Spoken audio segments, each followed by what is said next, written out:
Excellent. Thank you for that mini introduction, because I'm actually going to make the introduction. But welcome to everybody that's on this webinar, all the people in the ether out there. My name's Dan Milner. I work for Blurb. I'm actually in Santa Fe, New Mexico today. I live here part-time, and I'm in a room that I thought appropriate I would be in a room with some photography. So we've got an image here from Cuba, an image here from Bolivia, and one from Sicily. And my wife's got some pictures from New Mexico here just to set the mood.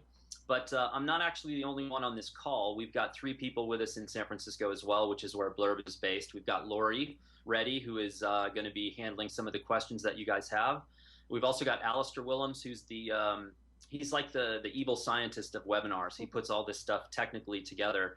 And then we've got Jake, whose birthday it is today. So if you want to send in a birthday wish to Jake, he'll pretty much take anything as a present. So go ahead and fire that away.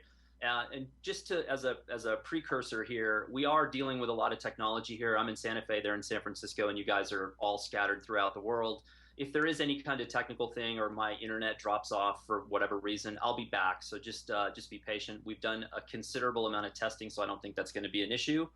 But you never know. It is technology. So we are today talking about magazine templates. But before we begin, so that you don't think I'm just a shill for the company, I just wanted to show you a couple things that I literally had here at the house anyway, which is magazine number one, magazine number two, magazine number three. This one was a bestseller. It sold out, actually. Can't have it.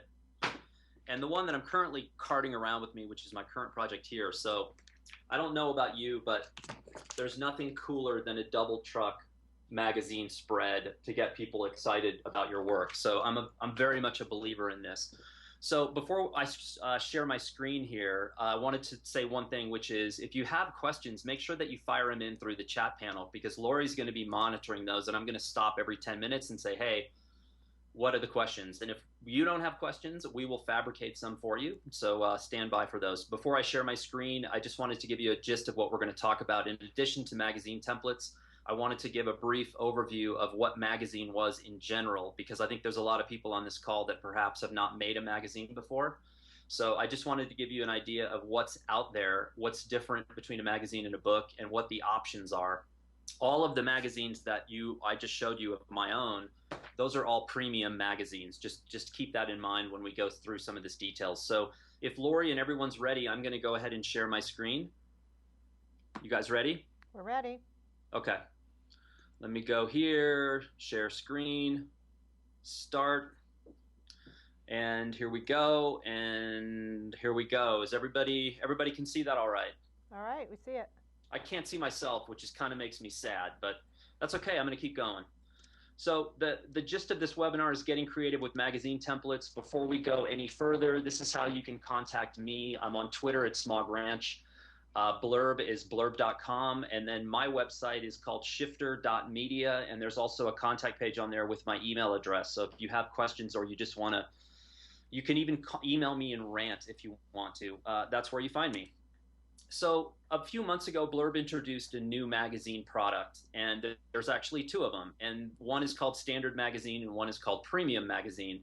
And this slide right here breaks down the nuts and bolts of what comprises each one of these. I would not classify as one as being better than the other. They're simply different. So depending on your printing needs, how many you need, the price you want to pay, etc., you can really base whatever product you get on that decision. They both look and feel just like magazines that you would buy at a newsstand. I don't know about you in the digital age. There's something really cool still about going to the newsstand. I feel kind of buy some magazine that's very serious, like The Economist, and then sometimes I walk out with like a celebrity mag because, I'm like everybody else.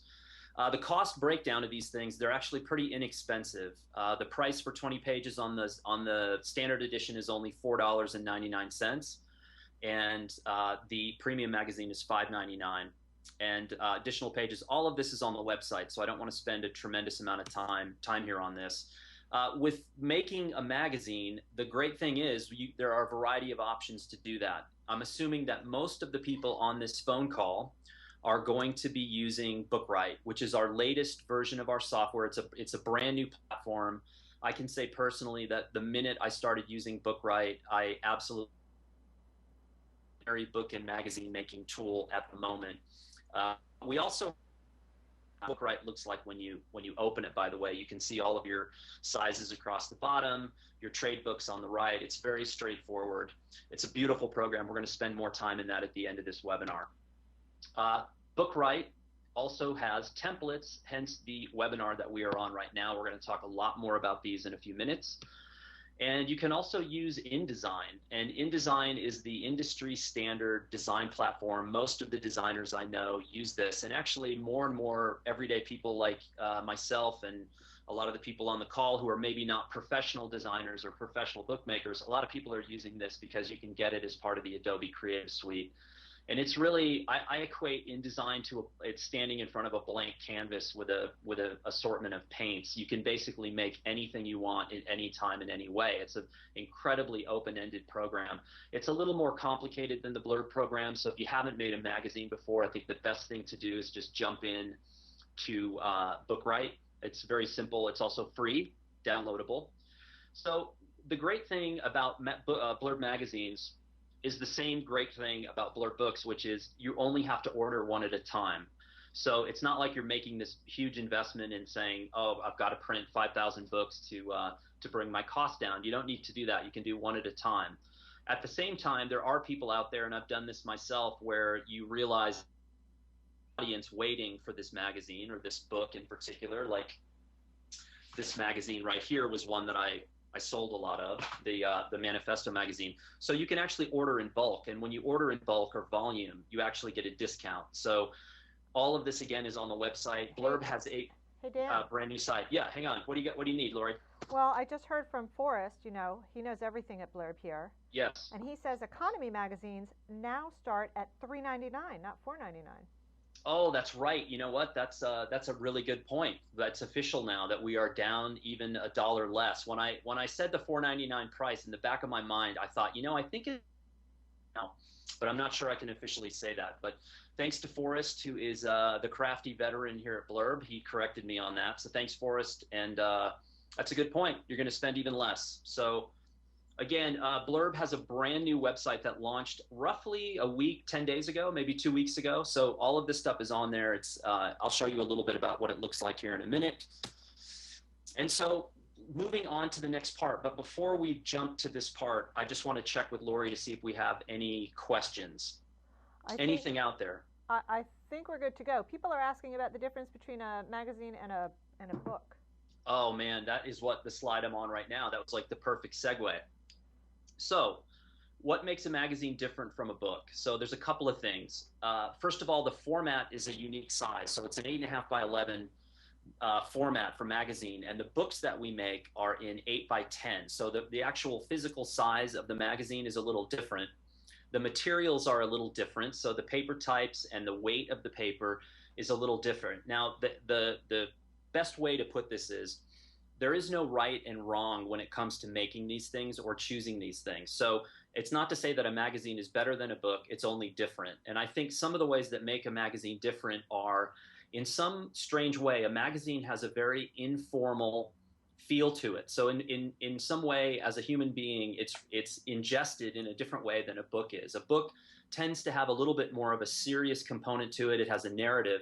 Where a magazine is great because it feels like you go to the newsstand, you pick this thing up, you can take it to the pool on vacation, maybe it gets a little water on it, no big deal, it's a magazine. And I think one of the reasons why that's so great is because a magazine signifies repetition or a subscription. So people assume that, okay, I've got a magazine today, there's going to be another one coming in a month. And I think as a magazine maker, that's something that you can really play into with how you design it. So for example, let's say that you've worked on a project for a couple of years, or let's say you took a vacation to Africa and you want to come back and do a magazine. You could break it into themes or categories and say, look, you know, I'm going to do a first edition of this magazine and it's all going to be elephants. And you could do a magazine that was about elephants on your safari. And then the next month you do a magazine that's about some other sort of animal or behind the scenes or whatever. I think that's very different than doing a book. Books tend to be a little bit more of a conglomerate of the entire project. I think magazines too, as a photographer, I studied photography. I worked as a photographer for a couple of decades, and there was something incredibly unique about a magazine, about being published in a magazine. And for a documentary photographer, the magazine still holds a special relevance in your career. And because of that, you get people that get very, very engaged when it comes to collecting these things. So, for example, as a kid, I would go to my grandparents' house, and they had every episode, every issue of National Geographic from like the beginning of time. And as a kid, I would sit down and just pull out volume after volume of these magazines and go through them. My brother is a guitar player, and he collected Rolling Stone magazine forever. So I think the magazine, in terms of the printed piece, holds a very special place in anyone who's an image maker or an artist or a writer. So take advantage of that. Again, books are just a different thing. Obviously, they're all, you can interchange these parts and pieces, so it's really up to you. My advice with this webinar and my advice with magazine is the same advice that I would have for you if we were talking about books, which is to do a test, to make one and see for yourself what you like and what you don't like. I think that's really the only way to put these blocks in an order that's going to make sense to you. Okay, I use magazines. As I said, I've printed many of these things. I still feel like I'm just scratching the surface in terms of like what you can do with one of these things. And I also think this is a wonderful way of collaborating. So if you're a photographer out there, let's say that you're an advanced amateur photographer, you love it, you go on photo walks, you have friends that are photographers, why not get together and actually do a collaborative magazine of everybody's work? And then if it works and everyone likes it, then you can pattern and maybe do one every quarter, twice a year. You could do an annual magazine, etc. I use them in a variety of different ways. I do occasionally publish a magazine to sell, but most of the time I use them as what I call a field guide. So this is the project that I'm working on right now, which is about New Mexico. And that's me in the upper right-hand corner, by the way, with the lion in Wyoming. But this is basically a story about the American West. And when I go into the field, today it's a little trickier to work as a photographer. So when I go into the field, a lot of people are not suspicious, but they're wondering who I am and what I'm doing. And I can try and explain this project. But for most people, sleeping in your car in the winter in the middle of nowhere makes absolutely no sense whatsoever. So you try to explain the project and they go, why on earth would you do that? So what I found is it's a lot easier to have a printed piece that I can just hand them and say, oh, here's the project.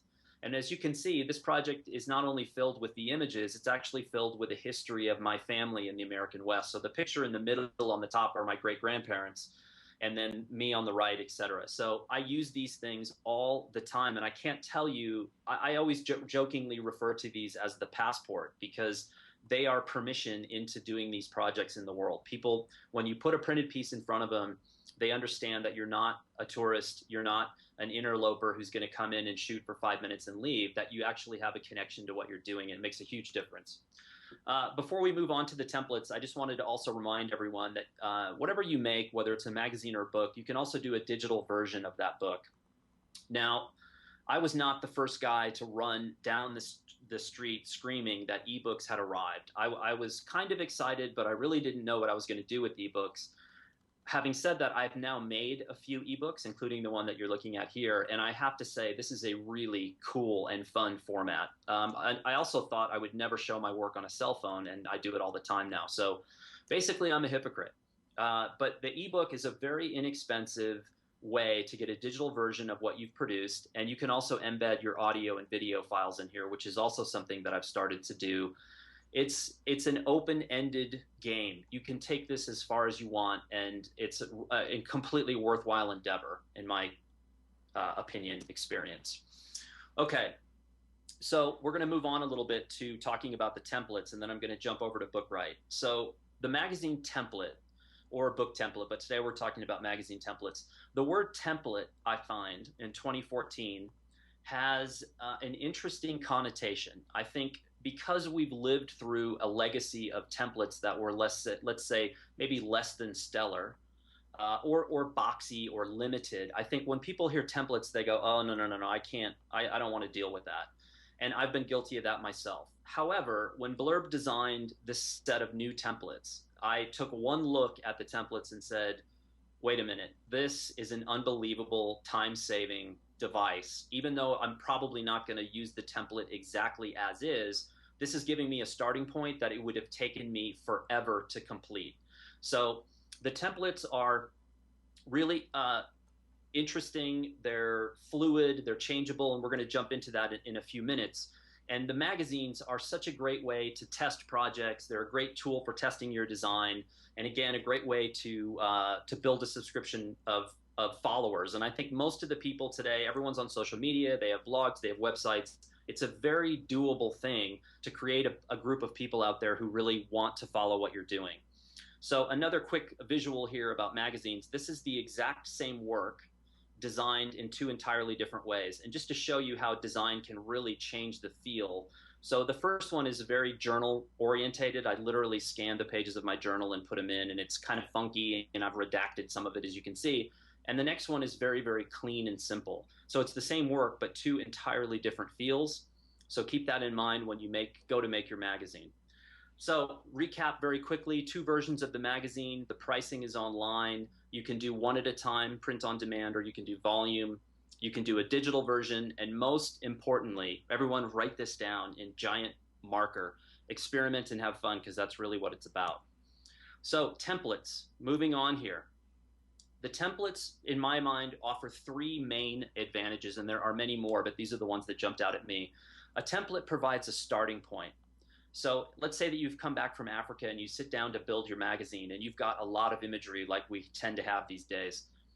It can be overwhelming to sit there and think, what am I going to put on the cover? What am I going to put on the first page? Do I need an introduction? All of these questions. And you can sit there, and basically what it can become is a hurdle for you to complete your magazine. Templates are a great starting point. 2, they offer really an ease of operation. So you've got all your work, and it basically provides you a home to plant these images and figure out what works best for you. And 3, for me, this is my primary joy from using a template, is that it saves me a remarkable amount of time. Because as you will see on this first template that I'm going to show you, it's really well designed, and it would have taken me probably 12.5 years to design it myself. So let's move on. Lori, do we want to put the code now or at the end? I don't know. I think it's ready to go. If you want to show it now, we can show it again at the end. Alistair, do we have it? There it is. There is the code. The next code, this will be, I can also put this back up at the end, but for those of you out there that are watching and want to take advantage of the 20% off, you may want to write down this code, Magazine Webinar, 20% off. It's a good deal. All right, you want to move on? Let's go. Okay. I'm going to jump out of this, and I am going to hide that, and I'm going to jump into actually my Safari, Chrome actually. Okay, so what you're looking at now is the Blurb bookstore, as well as all my other tabs that I have open, so you can kind of track who I am and what I'm doing. But don't pay attention to that. Just look at this book site. So this is the Blurb homepage. It's got a lot of information, a lot of visuals, and underneath the Create tab, you've got templates. And when up comes the template page. And as you'll see here, you've got InDesign templates, and you've got BookRight templates. And today I'm going to click on the BookRight templates, and then I'm going to scroll down, and I'm going to go to Magazine. Now, the Magazine template that personally I like the most is the most basic one. They're right here, basic. But you've also got these other ones. Let me move my Skype thing out of the way. You've got primary templates here, vibrant, natural palette, and modern down here. I'm just going to focus here on the basic style. So what you would do is you hit this download button, bada bing, and then it downloads right there. 3.7 megs. You could like hum a little tune while that's going, but I'm going to jump ahead because I've already downloaded it. Surprise, surprise. So I'm going to jump into BookRight, and I'm going to show you one thing right here, which is this is what the templates look like. The minute you download them and you find them in your download folder and you double click on them, it takes that template and it opens it in BookRight like you see here. So this is the primary viewing space in BookRight. And as you can see down the left-hand side here, these are all part of that same template. And just taking a quick glance at how that looks, look at the amount of design on these pages. You've got image containers on both pages. You've got titles. You've got subtitles. You've got page numbers and copy. And all of this was created by the designers at Blurb, and they created this as if you were coming back from a trip or you wanted to make a magazine and you said, okay, I need a starting point. So not only do you have the inside pages of the publication here, but at the top on BookRight, you've also got a cover tab, and this shows you the cover. So here's my masthead, here's the title of the magazine, the subtitle, I've got the month and the year, etc. All this is built in. Also here on the left-hand side, including the softcover, you have the inside cover design, and you've also got the ebook design. So all of this literally came into your system in about 2.5 seconds. So that is when I said this is a great starting point, that's exactly what I meant. Now, I know what many of you are thinking, which is, well, maybe I don't want that exact design, or maybe I want to change some of this. So that's what we're going to talk about now. So let me close this. And what I did was I got sneaky, and I kind of designed something ahead of time to show you what it's like. So before I jump into this, Lori, are there any question holders out there? Yeah, the question is the gray boxes that we see, do those go away, or are those there to stay? Absolutely, that's a good question. Yes. Now, in short, everything that you see in the templates is changeable. So again, all they've done is provided us with a starting point, and then we can use this and tweak this any way we want. So I've decided on the first page of the book, or the magazine, that I was going to have a picture of the cameras that I use to make the work. Now, as we all know in the photography world, people love cameras. So I put it on the first page because I thought people are going to turn that over and they're going to say, wow, okay, this is cool. I love Leica. I want to use these cameras. So the second spread of the book gets a little more complicated. Now, these are pictures here, and all of these are things that I brought in after I imported my images into BookRight, which is the first step that you're going to do. And again, there's tutorials online. It's very simple. You hit this button here, the plus button, and it says, where do you want to bring the photos in? I brought all these in prior just as a time-saving thing. And what I did is I decided to populate this page with some of these images. Now, to address your question about the boxes, yes. So I just clicked on the image on the left, and I hit delete. So I can constantly change whatever it is I want to change. So let's say that this photo box is a little bigger than I want. I actually don't want that image to be that size. I can reduce it, move it around, drag another image in, and I can do whatever I want. If I don't like it, if I've done something that I think, okay, that's not quite right, I can delete it and I can start again. All of these things are changeable. So let's say we move on down here, and I'm just going to hit the preview button and kind of scroll through and let you see what I've done. You've got a masthead here, a publisher, editor-in-chief. I think many of you, including myself, I don't really need that much stuff because I don't have a publisher, and Blurb is my publisher, and I'm the editor-in-chief, and I'm the publisher, and I'm the editorial staff, so I don't need to list my name. All of this stuff is removable. You can also drag and drop the order of your pages in the magazine, so you can simply select the pages on the left, like I'm doing here. You can see them outlined in blue. You select them, and then you basically can drag them anywhere you want. There's a little tab underneath. You can slide them and move them. I've done this a million times when I've done a magazine. I've thought I've had it in the exact correct order that I wanted, and then immediately said, okay, I've made some major design flaws here. I need to move things around. So moving pages is not a problem. The other thing, too, is what they've done with the template is they've really created a diversity within the spreads. So as you can see up here, the first spreads that we looked at, this is a pretty text-heavy page.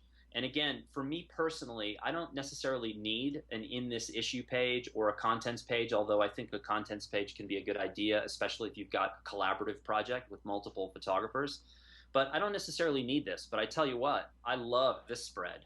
This is a really beautiful, classic, traditional editorial spread with a large photograph. Like I said, I spent many years as a photographer, so when I put things into print, I like to show images the best way I possibly can, which is typically means running them at a sizable level.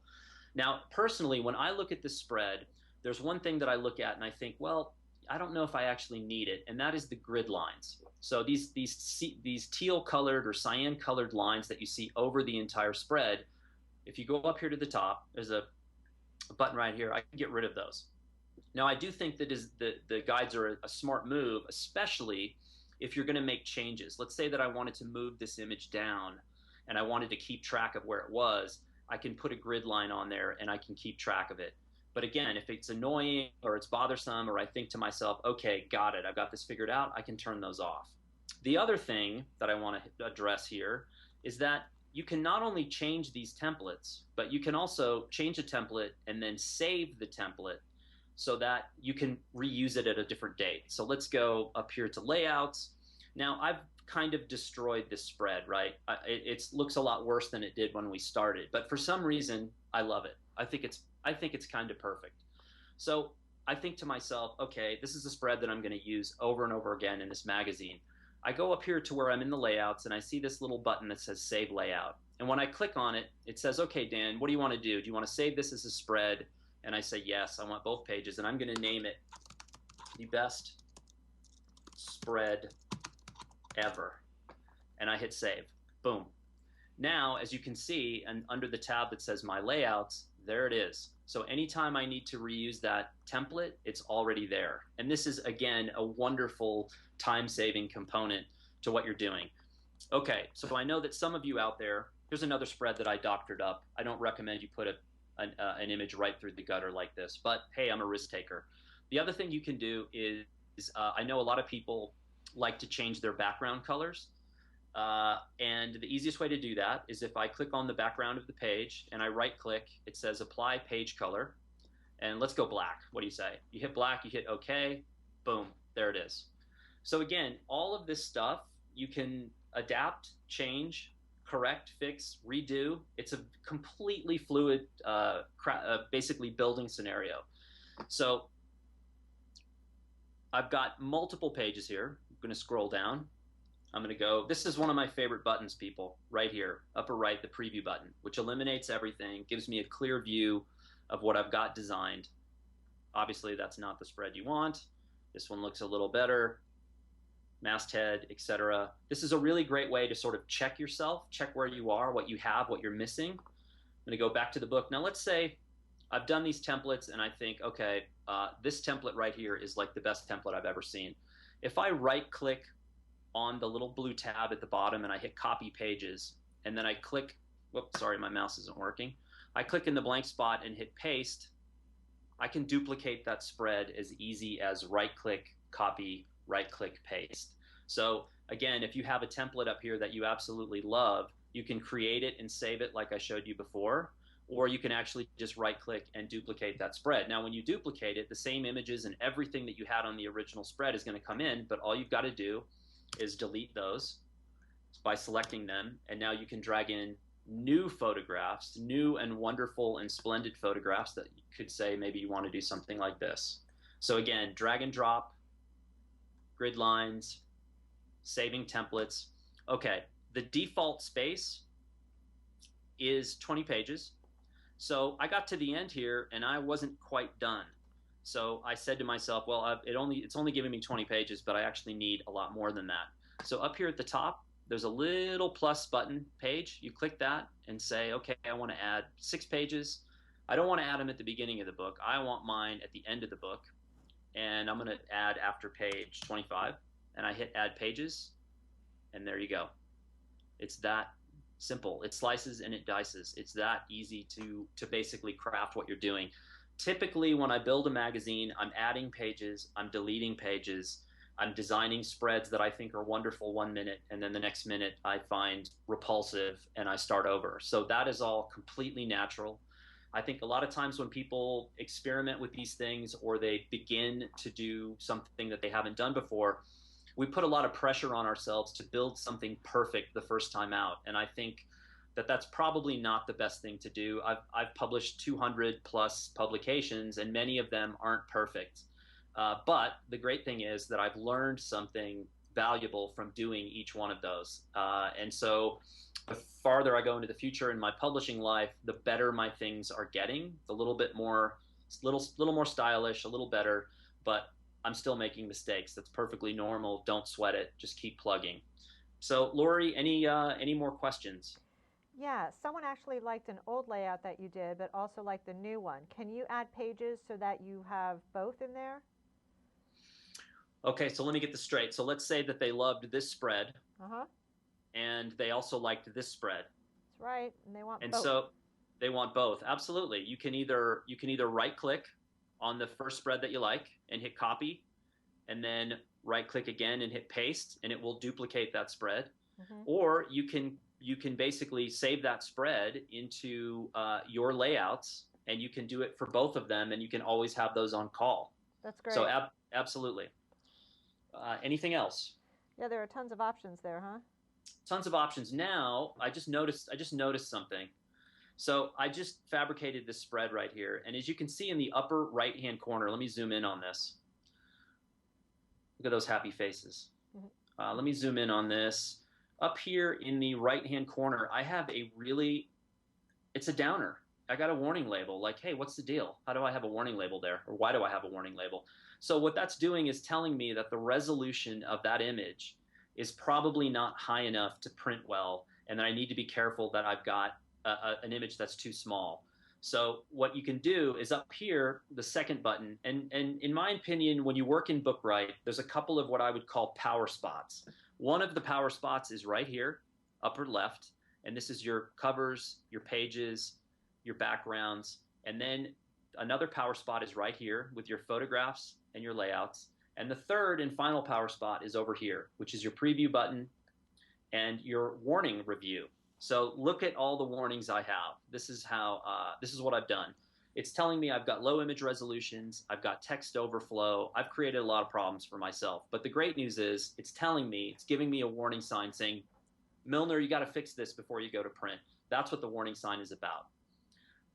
The other thing I want to show you here before I tell you how to upload your masterpiece is at the top on this power spot on the left here. We just spent the last 20 minutes on the pages and the templates, but there's also a cover option here. So what I did is I mocked up a little cover, and again, this was a template. This was just the basic template, and all I did was I dragged in my photographs, and then I changed the text. So this is what it looks like clean. Chamba means work in Peru, and this was a little, me, Daniel Milner shows us Peru. I just made all this stuff up. And again, I can edit and change all of this. So let's say that Chamba, I love Chamba and I love the font and everything. I'm super happy, but man, I want a different color. I can then go up and change all of it. I can also drag and move these around anywhere I want. Again, the template is a suggestion and a starting point. I've also designed the inside cover, which I love. I love the fact that it prints on the inside cover. I think that that's a really fun place to explore with something interesting. This was a page that I had created for a book about Peru, and I just found the JPEG and dragged it in. I think it looks really nice on that page again. And also the cover, and this is a really smart thing that Blurb did, and the software guys who built this, software folks, is they allow you to build your digital book at the same time that you're building your print book or magazine. So for example, if I design this magazine, and as you can see, you just saw the pages of this magazine, I can also at the same time, once I build the ebook cover, the rest of the ebook will mimic what I've done in the print magazine. So I mocked up a completely different cover for my ebook. So here's the magazine cover, and here's the ebook cover. Now, does anyone out there know why I would do this? So I'm going to give you 5 seconds to answer that and fire it into Lori. Why would I make an ebook cover that's completely different than the magazine cover? Anyone? Anyone? Is it going to a different audience? Oh, that's good. Whoever said that out in the ether, that's a really good response. Yes, it could be because I want to send this to a different group of people.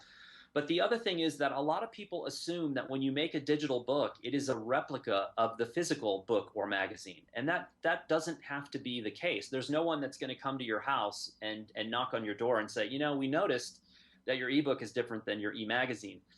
I like doing them differently because the ebook is going to resonate with a different audience than the print version will. And so why make them exactly the same? Why not make them different? Even though you're building them at the same time, I will make a different cover, and then on the inside,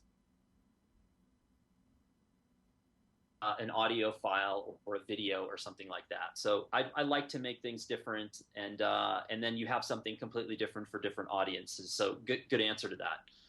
Lori, any other questions before I talk about the upload? Yeah, we have questions about preparing your images, the optimal size and color profile. Is that something that we should do before, or we can wait until we get into BookRight, into the templates? Well, no, because we've already been in the templates here for a while, so I think now's a good time to address that, because before you do anything, and let me go up here to my photo tab. So these photos that you see in here across the top, these are the photos that I dragged in to do this book. They came from a folder on my desktop, which is right here. And it's a total mess because all my folders are a total mess. So what I did is I just hit the plus button, and it said, where do you want to bring these images in? And I said, okay, here's the Peru folder. And I went up here like this, and I selected all of these things, and I hit open. And what it did is it inserted them into here. But before I did that, I prepped these images to make sure that they were exactly what I needed for the particular publication that I was putting together. So they were in sRGB format, and the images were 300 dpi, and they were at a size that I thought, before I saw the warning label, I thought were large enough to really handle what I needed to handle in this magazine. But the warning label is telling me, you know what, they need to be a little bit larger. So my advice to you is to prep your images exactly the way you want them before you drag them in, because it's a lot slower to drag an image in and say, okay, I've got it where I want it in the layout, but now it's not quite right, or there's a dust spot or something on it. Now I have to delete it, go back to the folder on my desktop, fix the image, and then re-import it. I've done that 1,000 times. I will probably do that 1,000 more times in the future, but it's not the most efficient way to work. So you prep your files, 300 dpi, sRGB, before you drag them in, and they're JPEGs, by the way, and you will be golden and ready to go. Do you do anything differently, Dan, when you're preparing your images and your text for a magazine versus a book? I do. I think that's actually a really good question. Do I do things and prepare my images differently for a magazine and a book? And the answer is yes. Now, here's where it gets a little tricky. Like I said before, I published about 200 different publications, and because of that, I know what I like and what I don't like. But what I like and what you like might be two entirely different things. Case in point, I used to shoot a lot of portraiture, and I would do books of portraiture. And when I first decided to do a book of portraits, I looked at the Blurb offerings in terms of paper, and I said, oh, I know with certainty that I'm going to want the Proline Pearl paper for my portraits. And then I did a book on the Proline Pearl portrait paper, and I thought, this isn't the look that I want. And it turns out that I actually liked the other Proline paper for my portraits, which is an uncoated stock. So there's no right and wrong, and it took me experimenting to figure out the exact look that I wanted. So with having said that, when I look at a magazine and I look at the paper type, the paper is going to print in a certain way. Now, as you can see by my black and white work, it's very grainy, it's very dark, and it's very contrasty. So if I went to photography school and I showed these prints to the instructors, they would probably fail me, which actually did happen at one point in my life. But that's the way I want my work to look. So to get it to print correctly takes a little bit of experimentation. So the paper that I'm printing on in a magazine is different from the paper that I use in a book. So consequently, I like to tweak the images a little differently for each publication. Now, I wish I had a cheat sheet for you and I could say, look, this is exactly how you do it. But I don't, because there are a lot of options, a lot of paper types. And for example, your black and white might look more like Ansel Adams. You might be a tonal range person that has this beautiful scale that you want to reproduce, whereas I work primarily in the shadows and the highlights, and the middle tones get dark, and that's what I want. So I know that's a long and rambling answer to your question, but it's the truth. Sounds good. And I do love your grainy photos, you know. Who doesn't love grain? I defy anyone to not love grain. Although most of the time today, people seem to be trying to get rid of it, but I've embraced it. It's my friend. Okay. Anything else, or do you want to move on? Let's move on. Okay, so we're nearing the end here of our magazine endeavor, and now we've basically got what we want, and we've masterminded this thing, and it's perfect. You can go over here to the upload button, and the upload button is your first step towards rocketing your book into the Blurb platform and actually being able to print it. So you can title it Best Book Ever or Magazine Ever, which is whatever floats your boat. Magazine. My hands are cold. It's freezing in Santa Fe. And the subtitle is Peru. And I'm going to enter my author name, which is me, Daniel Milner. I can assign an ISBN number to this if I want, or a book if I wanted to assign an ISBN number. I really don't need or want an ISBN number. And I'm going to hit apply. And it says changes have been made to your book. Do you want to proceed? If you want to upload, you want to save these. And of course, because all the changes I made were fantastic. Now I just literally had a software update. Needs to be updated before we upload your book. I can hit update button and it disappears. And now you're looking at me once again. Anyway, that is here it is. This is the most exciting part of the webinar. It really is. It's riveting to watch that blue. Yeah, it's moving. Let's take another question. I love the progress bar, but that's just me. What other? We have any questions about anything? There has to be questions. There is a question. Is there an average number of pages that you recommend for a magazine? Oh, that's a great question. You can also apply that question. Is there an average number of pages on a book? And I am going to answer that question with a question of my own. And I want to see if anybody's sleeping out here. How many pictures do you need to make a book? That's my question to the audience. So if anybody can fire in a response, because I'm curious what your answer is going to be. Well, the people are confused because they don't know how many pictures to put on a page. Oh, well, that's a separate question. But the answer to your question about how many pages you need to do a magazine is there is no answer. What you need are the number of pages required to tell your story. That's really all you need. And do you need text to tell your story? Not necessarily. So let me just close this for a minute and answer this question. But they're both great questions. You need as many pages required to tell your story. So if you've got 20 images and you want a single image on a page with a blank page on the left, you need 40 pages to tell your story. What you don't need are the things that you don't need. So you want to trim the fat from whatever you're creating in a book or a magazine, because the attention span of the people who are going to be looking at your work, we're all vying for attention these days, and the world is moving very rapidly. So when you put something down in front of someone, you want to make sure that it's edited at a very high level. If you've got 7 pictures of an elephant that are all very similar, do you need all 7 photos in the book or magazine? The answer is no. You probably need 1, maybe 2. Now, when it comes to design, let me jump back to the BookRight templates here. Let me go back to here. Hang on, let me close this thing. Cancel. Okay, I'm a big fan of single images on a page run the way that they were intended to be run. So for example, this is a bold photograph. This is a kind of a dramatic photograph. It looks like all of those people are looking at me. They're not. They're looking at the figure on the left. But I kind of need a lot of real estate. I want this to be big because I want you to be able to see these individual faces. If I took that image and I ran it this size, like where this image is, it would not translate. It's just not big enough. So I'm not a fan of spreads that have a multitude of photographs like this, because there is just too much to consume. When your brain sees a page like that, it doesn't know where to look. It looks typically at the upper right-hand corner, and it looks at the brightest piece of real estate. So neither one of those is a good thing, because your pictures are going to get lost. So my advice is to run fewer images on the page, run them larger, and try to make the best photographs you can possibly make. Because to be a photography snob now, which I'll put on my snob hat for a second, great photography is not easy. It's never been easy. It never will be easy, regardless of like how cool and advanced the technology is. It has very little to do with making great photographs. So they're few and far between. So when you go in the field, you want to make the best possible thing you can make so that when you sit down to make a book or magazine, it's exciting because you've got work that you're putting in and you know that the audience is going to see it and they're going to respond. That kind of work demands to be designed in the right way. So I'm a big fan. Obviously, I wouldn't run an image across the gutter, but larger photographs like this, etc. Although my placement here was not great. Does that answer the question? Yeah, it does. We had a question about the economy versus premium magazines.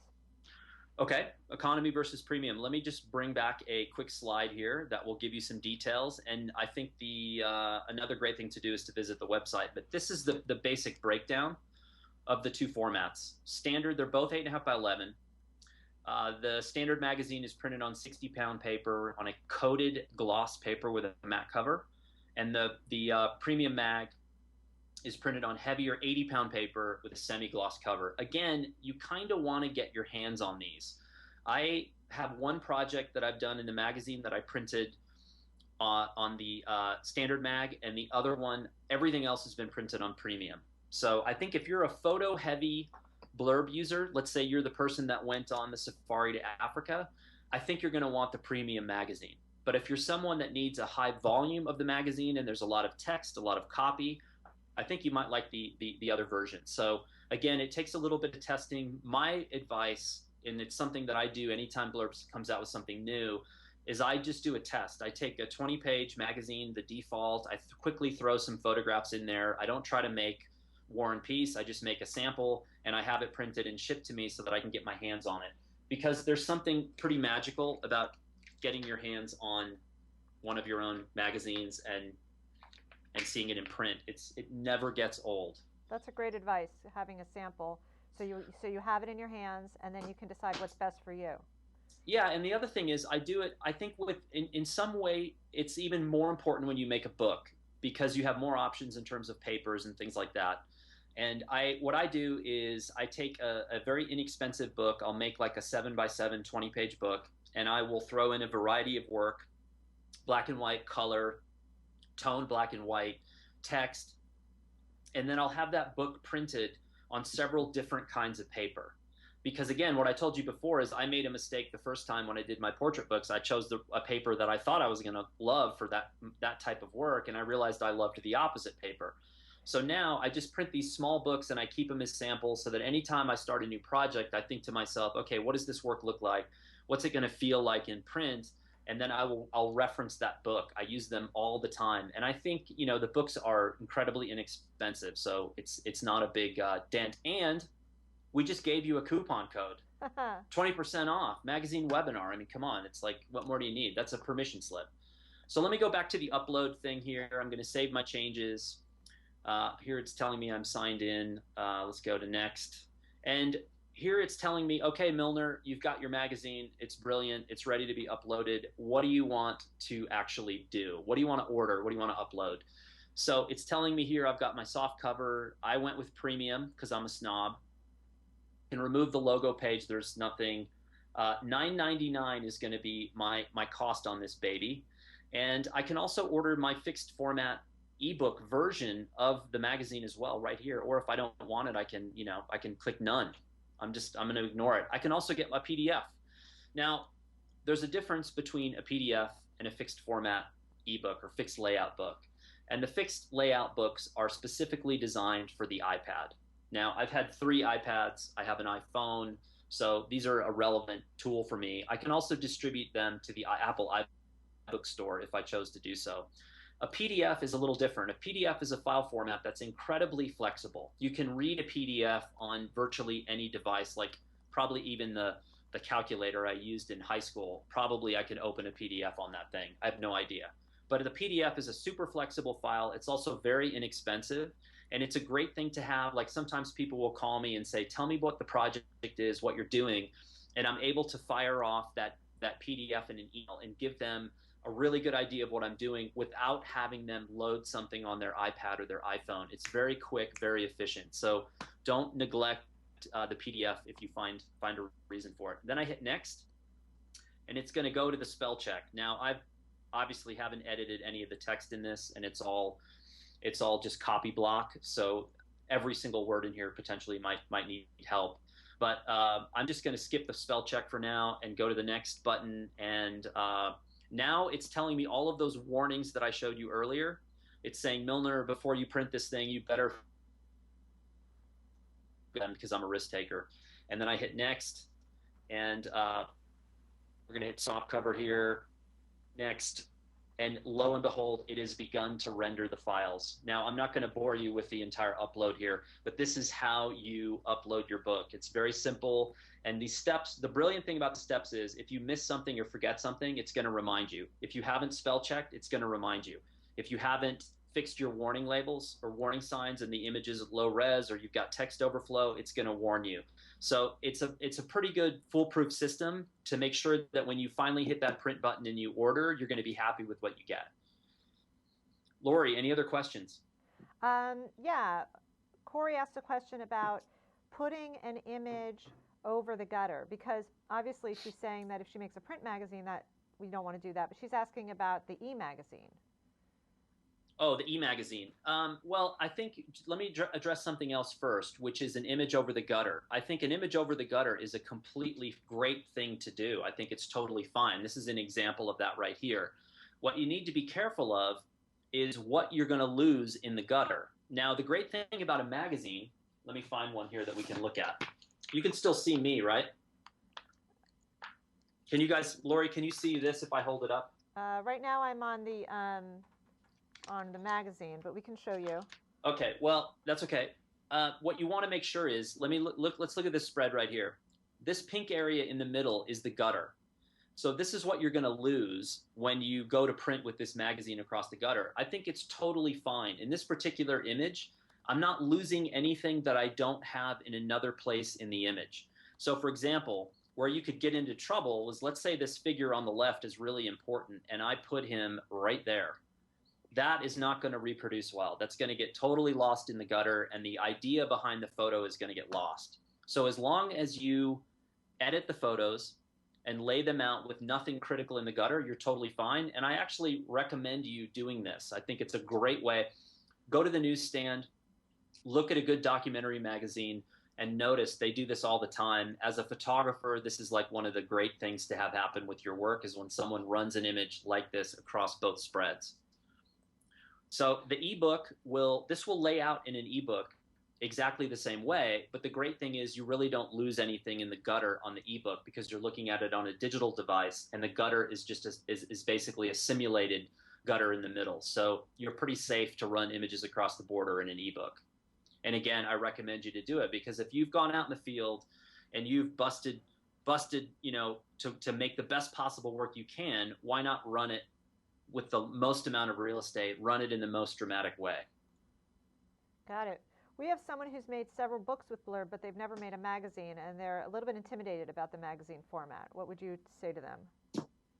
My first piece of advice is don't be intimidated at all. It's actually what I referenced in the beginning of the webinar, is in some way it's an informal way of showcasing your work. So I'm less worried about a magazine than I would be about a book. But having said that, I'm not worried about any of this stuff. It's all really fun, and there is no exact right and wrong. You as an artist get to express yourself and get to tell your story exactly the way you want.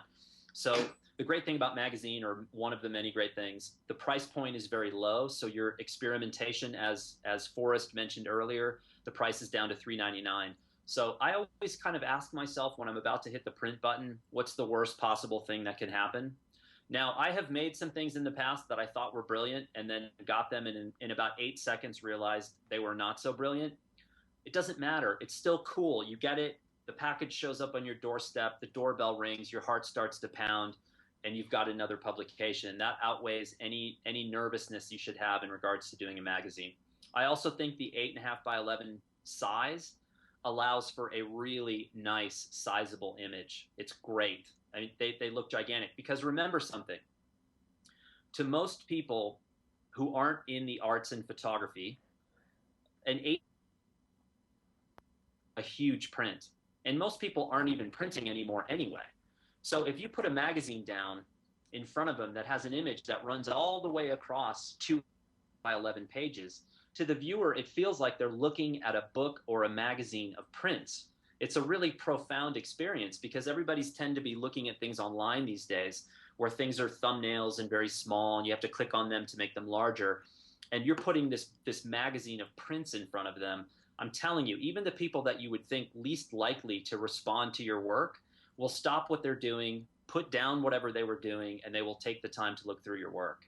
It's magical. There is something different when you talk about storytelling in this magazine format, isn't there?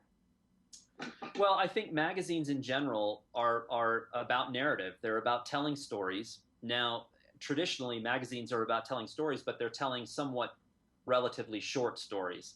So whereas opposed to a book, if I did a book on Peru, maybe it's 100 pages, and I've got a lot of copy and a lot of photographs. I've been down there many times, so I have a lot of things to say and a long story to tell. But if a magazine called me and said, hey, do you want to do an article about your Peru work? It would probably be no more, maximum of 10 pages. And that's saying something in today's editorial world. 20 years ago, you might have gotten 20 pages. But so things are a little bit more condensed. But yes, the magazine format lends itself towards narrative and storytelling incredibly well. Yeah, I can see. I love your magazines, the ones that you were holding up earlier. Can you, Alistair, can we show Dan once more? I don't, before we're wrapping up pretty soon, but I just want to, Okay. can you just, as you hold them up, can you tell us a little bit about what you were, Oh, oh, you you want me got to to stop stop sharing sharing your screen? screen, All Dan. right, hang on. And You go back to Skype here. Lost my cursor. Go to Skype, conversations, stop sharing screen. Okay, can there you see me? I see you. So tell us what you were going for in each of these magazines, because people are trying to decide, will they make a magazine? What will they make the magazine for? So kind of what you Okay. were going for as you, in what was in mind. Okay, so the project I'm working on right now is in New Mexico, and it's about the American West, but I'm shooting in New Mexico, and it's very confusing. It's even confusing for me. It's a project I've worked on now for 3 or 4 years, and it's a difficult project to explain. So what I found is when I tried to explain it to people, they would just kind of glaze over and be like, "No, no, no, you can't shoot photos here." So the first thing I built was a 20-page premium magazine, and this has been around now. This is something that I have handed to a multitude of people. Now you can see at the beginning of this thing, there's a bit of copy.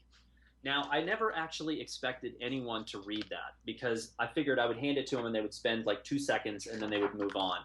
And that's typically what happens, but it gives them a little taste of what my project is about so that all they have to do is flip through it. And even if they look through it from the back, they can find images that kind of tell them what I'm getting at. And what happens is people get it and they go, "Oh, okay, I got it. Now I understand." And then, yeah, go ahead and make photos. So this was so successful that I did this one, which is the one that I cart around with me now, which is 80 pages. Okay, now I don't expect anyone to actually look through this entire thing, but it's got color work. That's the famous New Mexico sky that we have out here. That's like the greatest sky I've ever seen in my life. And it also has a little history in it, a little different history than the first one. So that's me in Wyoming in like 1974. You're adorable as ever. And this has the written story of why I'm doing the project. Now, here's the cool part: is I've handed this thing 80 pages to a variety of people, and many just grab it very quickly, look through it, and say, "Okay, I got it. I know what you're doing now. Go ahead," or "No, I don't want you to take photos." But a couple of people have not only looked through the entire thing, they've read all of the copy. And a couple of these people were like the last people on earth that I ever thought would do that. And subsequently, when they finished, they came to me and said, "I get it. I understand. I believe in the project. I'm actually going to help you open doors in this community because I think this is a great thing." And that I would have never been able to get across by simply verbalizing what it was I was doing and why I was in it, why I was in this place. So now that basically opened the floodgates. I went down to White Sands, New Mexico, which is an amazing national park down there. Let me see if I can find an interesting photograph here for you. Something very dramatic. And I went down there and I came back and said, "Look, so there's a little tiny guy right here, and he's walking in this massive complex of gypsum white dunes down there." And I went back and I did another little 20-page thing. And what I realized is by doing these little 20-page samples, I could really fine tune what I could give to someone so that if I ran into someone from the national park, I wouldn't necessarily have to show them the whole 80-page document. I could say, "Oh, I did this at White Sands." And so immediately we're on the same page. I'm shooting in a national park. He's working in a national park, etc. So again, endless things. What I'm working on now, and I think this is something that many of you out there, I think it would behoove you to do, is a collaborative magazine. So I've contacted 4 other photographers. I've got photographers. I've got someone who's a designer, someone who's a writer, and a curator. And I've said, "Hey, do you guys want to do something together?" And everyone said yes. So now we're going to design and lay out. We're going to have an underlying theme, and then each person is going to submit something along those themes, and we're going to do a collaborative magazine that's going to publicly be for sale. That's a great idea, Dan. And thank you so much for explaining the different magazines. I think it gives people good ideas, and you had some good tips in there. We need to wrap it up, and we're going to show our promo code once again. Okay, let me go grab that. Now, I think Alistair's got it. Is that right? Oh, Alistair has it? Okay. You don't need it from me? No, I think Alistair's got it, right? Okay. Excellent. Well, I just want to say thanks to everybody for tuning in. And again, you know where to find me on shifter.media. You can find my email address on the contact page if you have any pressing needs or you want to show me what you actually created. I get that a lot. People email me and say, hey, will you take a look at my books or my magazine? So fire away. And I just want to remind people that the Code Magazine webinar is 20% off your book or magazine order. And we will be emailing this to all of our registrants within the next 24 hours.